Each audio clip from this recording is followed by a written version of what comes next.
সকালে আমি সকাল সকাল পরোটাগুলো ভেজে নেই। সো এই যে দেখুন, প্রথমে আমি একটু সেঁকে নিয়েছি রুটিগুলোকে। একটা রুটি এখানে ছিল আর আরেকটা পরোটা ছিল। তো দুইটা আমি একসাথেই ভাজছিলাম। তো প্রথমে আমি একটু একটু করে রুটিটাকে ভেজে দেন একটু তেল দিয়ে দিলাম। তেল দেওয়ার পরে পরোটাগুলোকে এবার আমি ভেজে নিচ্ছি। রুটিটাও পরোটা হয়ে যাবে আর পরোটাটা তো পরোটা হয়ে যাবে একসাথে।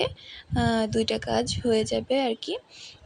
সো সময়ও অনেক কম লাগে এভাবে করে পরোটা ভাজলে, আপনারা ট্রাই করে দেখতে পারেন।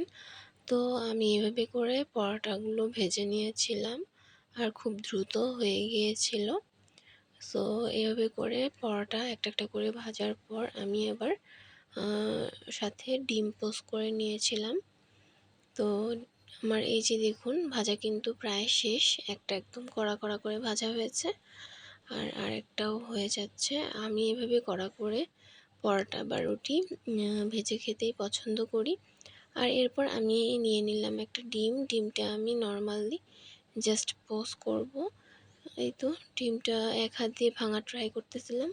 সো দেখুন কি অবস্থা হলো, এক হাত দিয়ে ভাঙতে যেয়ে কুসুমটা একদম ভেঙে গেল। তো সমস্যা নেই, এরপরে আমি একটু লবণ দিয়ে দিলাম। দেওয়ার পরে ডিমটা আবার উল্টে দিলাম। এই তো আমার ডিম পোস্ট হয়ে গেল।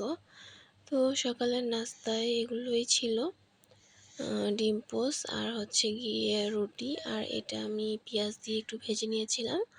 আমাদের বাসায় ছোট্ট ছোট্ট বেবিরা আছে, ওদের জন্য। ওরা আবার একদম মানে পোস্টটা খেতে চায় না, তো ওদের জন্য আবার এরকম করে ভেজে নিয়েছিলাম। সকালে আমার এভাবে করেই নাস্তাগুলো ভাজা হয়। আর এভাবেই আমি সকালের নাস্তাটা করে নিই। তো এরপরে দেখতেছিলাম যে কি বাজার আনা হয়েছিল। দেখলাম যে অনেক বড় একটা ফুলকপি নিয়ে এসেছিল আর সাথে এনেছিল হচ্ছে শালগম। তো এগুলো রান্না করব দুপুরের জন্য, তাই একটু ভালো মতো দেখে নিচ্ছিলাম যে কোনটা আসলে রান্না করব। তো মনে মনে মনে হলো যে ফুলকপিটাই রান্না করি, আমার ফুলকপি অনেক পছন্দ।